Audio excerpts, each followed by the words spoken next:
Bonjour les amis, Marc Maillot encore avec vous, avec une méditation prise chez l'Association chrétienne américaine appelée Breakpoint et signée par le frère John Stonestreet. Il s'agit d'un commentaire sur une nouvelle adaptation télévisée de Robin des Bois, mais qui est encore plus fantaisiste que l'ancienne version animée de Disney, qui mettait en scène des animaux parlants. Au moins, cette dernière respectait l'histoire, mais la nouvelle série diffusée sur le réseau MGM Plus prétend que le christianisme était une religion étrangère à l'Angleterre à la fin du XIIe siècle.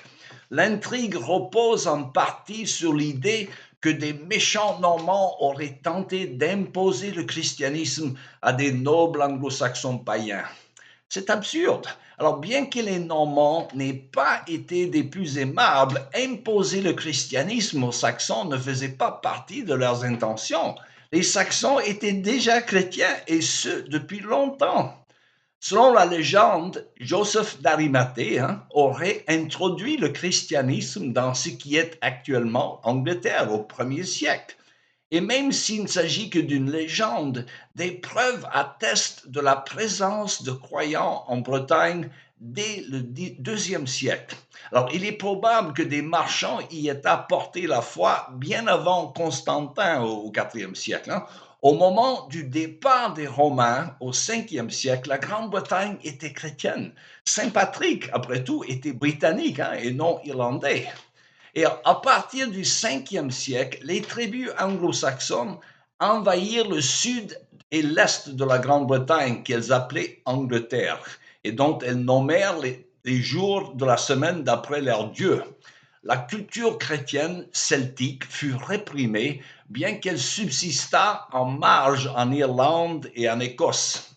À la fin du 6e siècle, des missionnaires, certains venant d'Europe et d'autres des régions celtiques, du nord et de l'ouest, réintroduisaient le christianisme.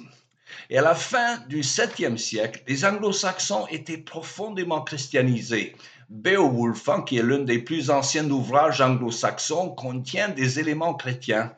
Des saints chrétiens comme Bède le Vénérable, Boniface et Alcuin de York œuvrèrent comme missionnaires et érudits chrétiens bien avant l'arrivée des Normands. Alors, en réalité, ils étaient chrétiens depuis plus longtemps que les Normands. D'ailleurs, le terme normand est une contraction de ce qu'on appelle Northmen en anglais, des hommes du Nord, c'est-à-dire les Vikings qui étaient convertis au christianisme au Xe siècle, quelques décennies seulement avant leur arrivée en Angleterre. À l'époque où Robin des Bois aurait vécu, à la fin du XIIe siècle, les Saxons étaient chrétiens depuis plus de 600 ans déjà. Alors, compte tenu de cette histoire, pourquoi la série a-t-elle été écrite de cette manière? Les scénaristes devraient savoir certainement qu'elle regorge de faussetés facilement vérifiables. Alors, pourquoi avoir fait ce choix? Le révisionnisme historique dans la culture populaire n'est pas dû à un désaccord entre les historiens. Il s'agit plutôt d'un symptôme de l'influence de la théorie critique qui a gagné l'Occident. Selon cette grille d'analyse, le christianisme est une religion oppressive, imposée par la force partout où elle s'est répandue.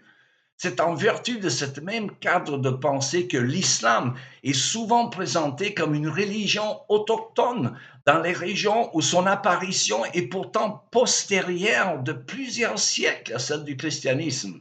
Alors, malgré cette réécriture de l'histoire, comme en témoigne la nouvelle version de Robin des Bois, les îles britanniques possèdent l'une des histoires les plus riches au monde en matière de pensée, d'œuvres de dévotion chrétienne. Alors, coupé de cette histoire, comme l'a récemment documenté Rod Dreher sur sa plateforme Substract, la culture britannique se transforme en cauchemar. Constantin Kissin a récemment souligné qu'en une seule année, 400 personnes ont été arrêtées pour des publications sur les réseaux sociaux en Russie. Mais la même année, 3300 personnes ont été arrêtées pour le même crime en Grande-Bretagne. L'année dernière, ce chiffre a grimpé à près de 10 000.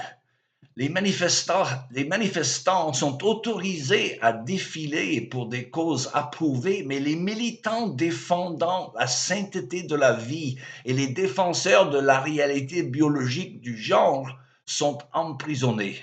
Alors, plus récemment, le gouverneur britannique a décidé de supprimer les jurys populaires, sauf pour les procès les plus graves. Alors, comme l'a fait remarquer un député devant une salle presque vide, hélas, il y a quelques mois à peine, il disait, et je le cite, renier le christianisme, ce n'est pas seulement nous couper de notre passé, mais aussi tarir la source de tout ce que nous valorisons aujourd'hui et dont nous aurons besoin à l'avenir, comme la liberté, la tolérance, la dignité individuelle et les droits de l'homme. Il reste à voir si l'avenir de la Grande-Bretagne sera celui d'une nation coupée de ses racines ou celui d'une nation renouvelée. Tout dépendra du chemin choisi par les générations actuelles, notamment de la manière dont elles se souviendront de leur passé et de la place qu'elles accorderont à la foi qui en est le fondement. Fin de l'article, encore signé John Stonestreet de l'association Breakpoint. Ici Marc Mailloux, il me reste à vous souhaiter une bonne journée et à la prochaine.